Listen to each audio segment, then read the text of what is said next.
Welcome to Doing Business with a Servant's Heart podcast. Doing business in life with a purpose, serving others and achieving success. I'm your host, Steve Ramona. We created this show for you because we want everyone to be motivated, inspired, and educated to learn how to do business and especially live life to make an impact in the world and also change your world too. I want you to think about as you're listening to my guest today, who you're going to be fired up to hear about, how will you serve just today and what impact will that create today when you serve somebody? When I talk about impact, happiness, joy is talked about. It's missing in this world right now. COVID and all that crazy stuff that's happened, the recession, interest rate, we go on and on. I'm not. But the joy is missing, the smile, the happiness, especially in business. And talking to my guests before the show in the green room, I am fired up because you guys are going to learn how to use that in your own business or the business that you work for to make it better. Colleen, welcome to the show. What an introduction. Thank you, Steve, for having me. I'm so excited to be with you today. Well, you got me fired up, as we said, before in the green room. And you had mentioned something to me about a trauma that led you to where we are today. Can we talk Mhm. about that? Yeah, of course. So, just trigger warning for folks, just so they're prepared. About 6 years ago, my then 10-year-old son attempted suicide. And as you might imagine, that brought our family to our knees, and we just felt completely shredded and deflated. And living in Boston, you'd be surprised that there were no therapists or doctors that would talk to us. He was 10. It's taboo, right? And I understand that, but we didn't know what to do. Initially, I didn't handle it well. I personally ate and drank my way up about 40 pounds and um, basically numbed myself to a point where I could not have to feel every cell of my body anymore. In the beginning, you think in terms of seconds, like it's too far away to be thinking about lunch. You're trying to get to the next minute. And eventually, I realized after, I don't know, 4 or 5 months of this, I realized I can't help my son heal and my husband and my other son until I heal myself. And so I started to lose the weight. And as I was about 35 pounds down, I lost 52 in total, but about 35 pounds, I said to my nutrition coach, can you help me develop some strategies that will keep me from regaining this weight? Because with weight loss, people are up Yeah. and down their entire lives. So let's just do this once. Let's have this fun once. And so he said, I'm not your therapist. And I was like, you've got to be kidding me. If you don't see the connection between mindset and nutrition, you have missed the boat completely.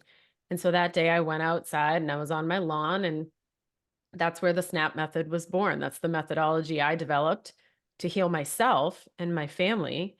And what then happened was it put me on the path to my calling. I saw an opportunity with women, especially. So many women, numb their feelings with food and with alcohol. And so, how can I help heal them in a much more productive way? So it just sort of took off from there. And so I can say now I have extreme gratitude for that time because I didn't realize in my corporate job I was literally dying inside.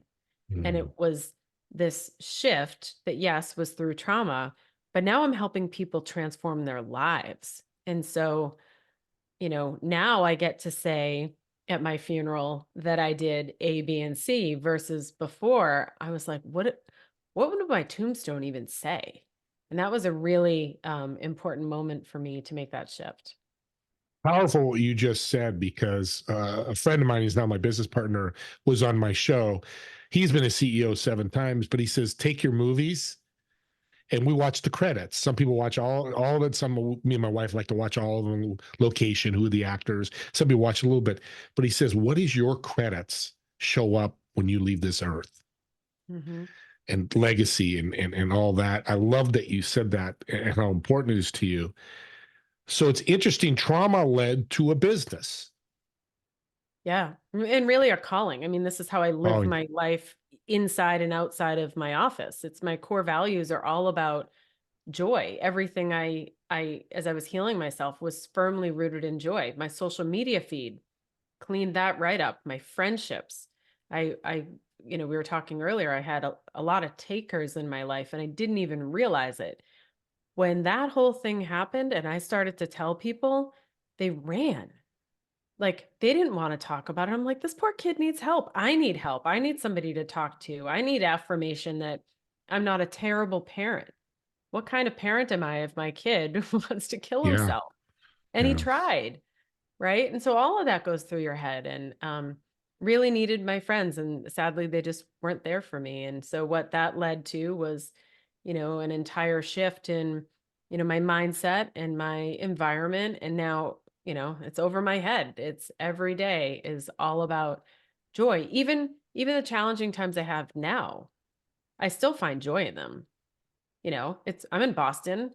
It's really cold outside, but I Yeah. don't have to think about it that way. I can think about, you know, how silly my dogs are when I take them for a walk, right? I can shift my energy towards more enlightening, funny, happy things. I love shifting energy. And you said something because it's a story, but I really want to bring out again. You healed yourself first. Yeah. That works in business problems. That works with, you know, drinking, alcoholism, eating too much, anything that is trauma, right? Talk about how you healed yourself. Well, I guess you did, but get a little more deeper Yeah. into that. So I realized that, my husband and my two kids were looking to me for all the answers, and I didn't have them. So I realized I had to go find them. And one of the first things that I discovered was I lacked self love. And you talk about pouring from an empty cup.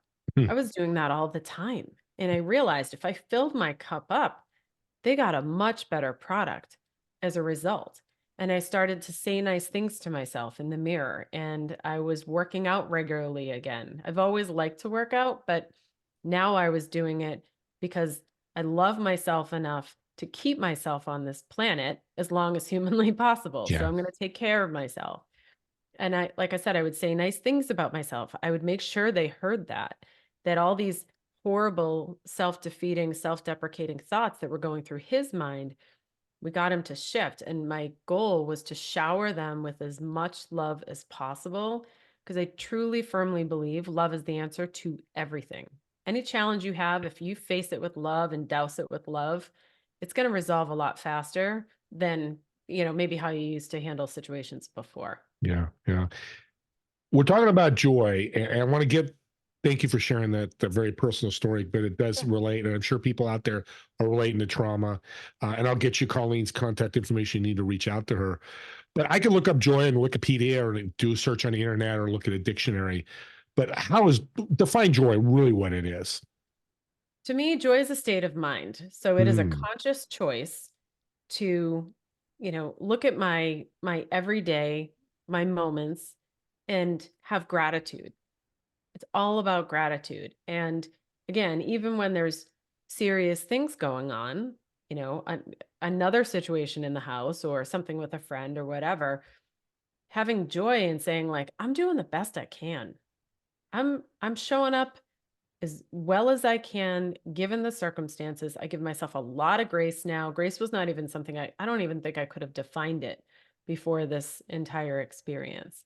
And the more I root myself in joy, the more that I attract. And so my relationships have gotten so much better. My yeah, faith has gotten a lot better. The clients that I work with are just, I don't know, a better fit for me. Everything feels better. And again, I just want to make sure that no one thinks I live in a bubble because I get that sometimes. yeah, I still have bad things happen. But, it's kind of like the other day, my husband came home and he's like, "How was your day?" And immediately I wanted to say I had a bad day. And I was like, come on. I had an uncomfortable phone call, the last call of the day. But the 9 hours before that were great. So put that in perspective. And so to me, joy is like focusing on the nine versus the uncomfortable phone call. great to hear. It's a great message we need to hear. We hear it all the time. Focus on the positive. Yeah. And as I say, with a Yeah, and the certain majority too, right? Like, exactly, if you look at it, yeah, find it, and a servant's heart brings joy. Like I told you, and I've many people have heard on this show, you serve somebody with joy. People go, can you serve without joy? You absolutely could. More a taker, but nobody's going to go stop serving me. You're yeah, giving me too much abundance with joy. That's the power of it, right? yeah. And I think the more, like I said, the more you pour it out, the more Mm, you get back. I was telling you off air about this conversation I was having with somebody earlier, and he was going to go to the library to do some journaling. And he said, "Oh, well, like there are homeless people there." And I was like, "But they need a smile too. That's having a servant's heart. Just trying mm. to." And it's not even trying. It's like you're just organically compelled to make connection with another human being. You know, we're hardwired for connection. Nobody's meant to go through this life alone. And those are some of the loneliest people I can think of.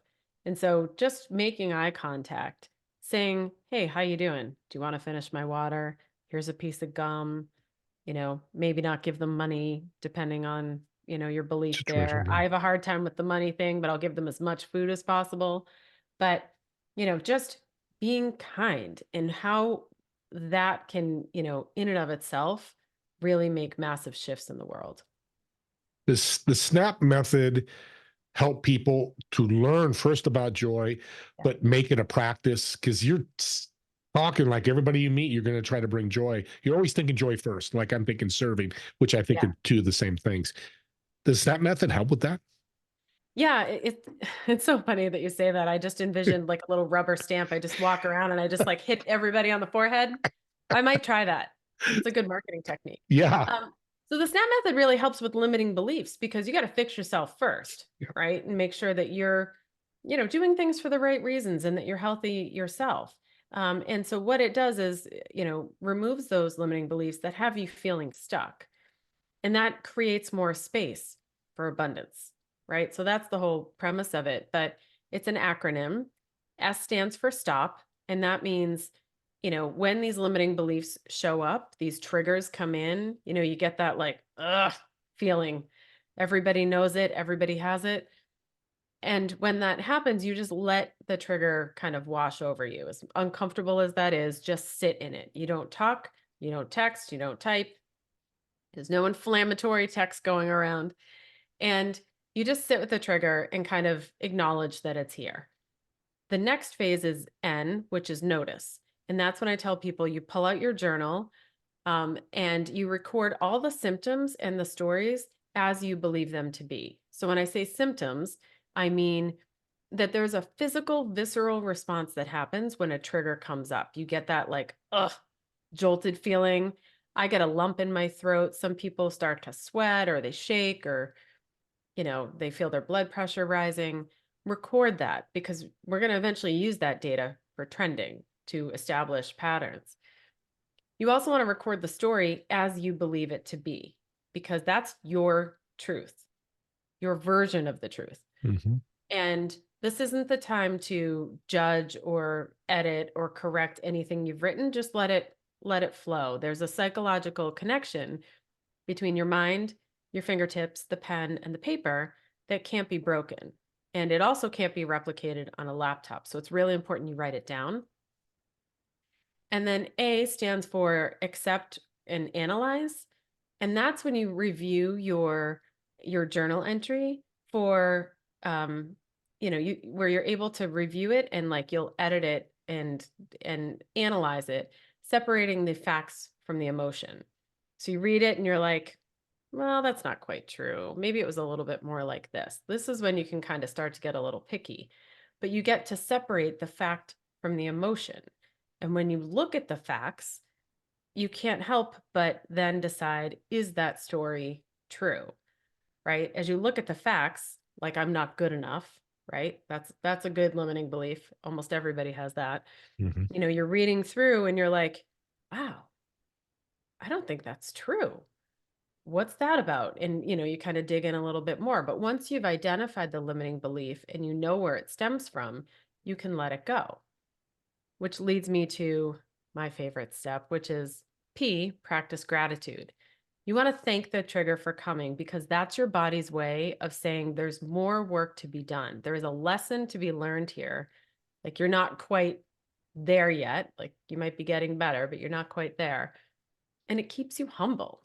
And that is like the most amazing part is, all of us, every single person listening is human. And I think we forget that a lot. And if you can apply a lot of grace, tiny bit of patience, and joy to this whole thing, like what a different shift in your mindset and the way that you treat people and the way you treat yourself. And then, as I was healing myself, I couldn't help but tell as many people I knew as possible about this process so that they could tell more people and they could tell more people. And Right. that's, when you talk about a servant's heart, that just gets me so excited because it's like, yeah, like how about we just be really nice to everybody and like a high tide rises all boats. Right. Right. No, and I love that the part about the practice gratitude. That's what I was getting to. And you read my mind because joy doesn't come and go, okay, tomorrow you wake up and you have joy. You've got it like serving, gratitude, all those great emotions. They've got to be practiced because for me and you, it's top of our mind. Hmm. I know talking to you, when you meet somebody, you brought me joy, I brought you joy, and we didn't even think about it. It was easy. Like Yeah. any skill, and I believe joy is a skill, you got to practice it. What's interesting about joy, there's something that happens when you're joyful.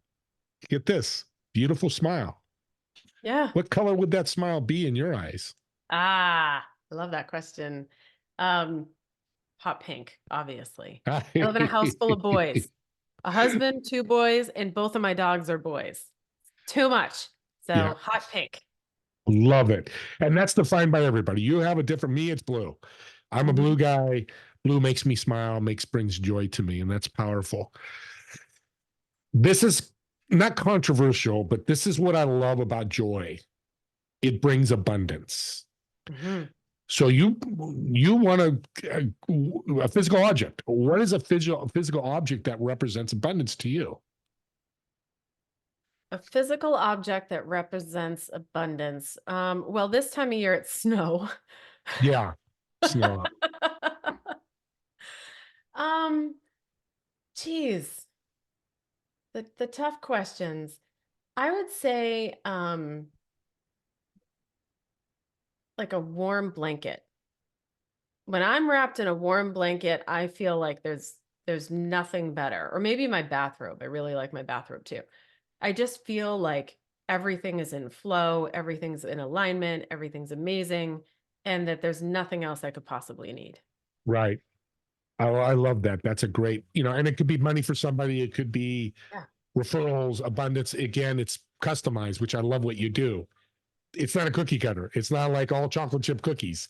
Yeah, It's no. chocolate chip, peanut butter, snickerdoodle, all different. I don't know where I came up with that. That's actually pretty good. That is pretty good. In my house, it is chocolate chip cookies and whoopie pies. Don't make any mistake about it. But yes, you're Amen. right. You're right. Yeah. It looks like that for everybody. And like honestly, the other thing that I think about when I think about abundance is energy. And money is a form of energy. And so Hmm. yeah, I think, the physical object though, yeah, anything warm. Yeah. No, no, this is good. This is really good. My notebook's filling up. So let's take all this, a business owner, a founder, entrepreneurs listening. Great, Colleen, joy. Well, Yeah. how does that impact my business? I mean, you have a choice. You can be absolutely miserable, right? And you can be like in a scarcity mindset where it's like everything's hard and you have nothing but tough conversations and maybe the growth isn't there and employee morale issues and what have you. Or you could be in a place of abundance where you have removed a lot of those limiting beliefs that are keeping you stuck. Those limiting beliefs, by the way, are affecting all those other things I just talked about. Um, but that when you remove those limiting beliefs, that creates space for abundance to come in, and you see opportunities come from every which way. It's like when you're in alignment and everything is just like kind of firing on all cylinders. That's abundance. And joy is just, kind of to me the core of that. Yeah. Owner come. Yeah. And when I'm imaging, I'm big on imaging. I had a guest on that wrote a great book about the point in communication, make sure it's imagery. So you have two scenarios. The let's just use a manager comes in, had a tough night, didn't get sleep, and comes in and yells at everybody. No Yep. joy. Then you get the other guy comes in, had a tough night, like you said, but still looked at the joy. Hey, welcome. Here's coffee for everybody. Here, whatever that's done to Yeah. bring the joy, productivity increases. Correct?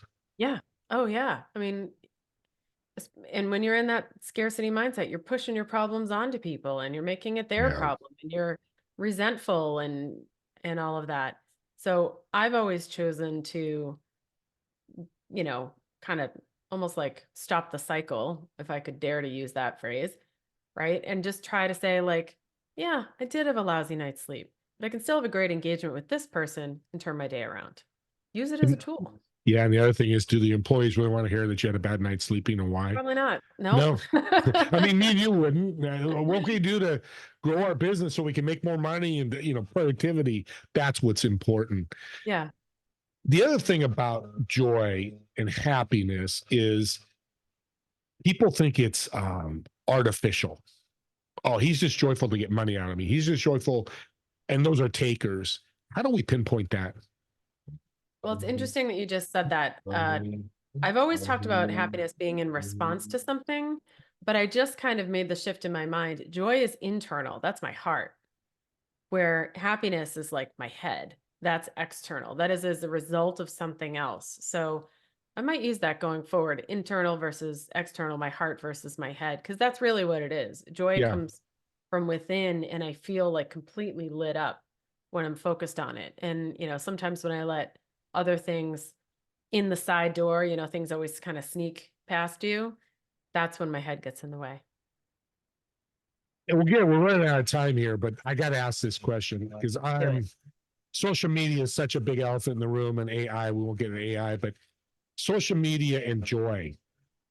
How important is to you that people put, and you mentioned earlier, as you were healing, you got rid of all the negative stuff and brought the positive stuff in. How important is that for a business to make sure they're putting out joy in their social media?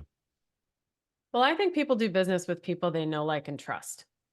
And to me, I'm just not attracted to that style, right? When there's a lot of like doom and gloom and scare tactics. There's this woman that I know that um is I do nutrition coaching too, but she does some nutrition coaching, and it's all this like dramatic scare tactics. Like, you're going to be fat if, or you'll always stay that way if, and it's like, really? Are we going to shame people? Cuz I'll shame the shame right out of you. How about we try this in a, like a little bit of a nicer approach and say, wow, you've had some tough times, and maybe, you let a little weight come on.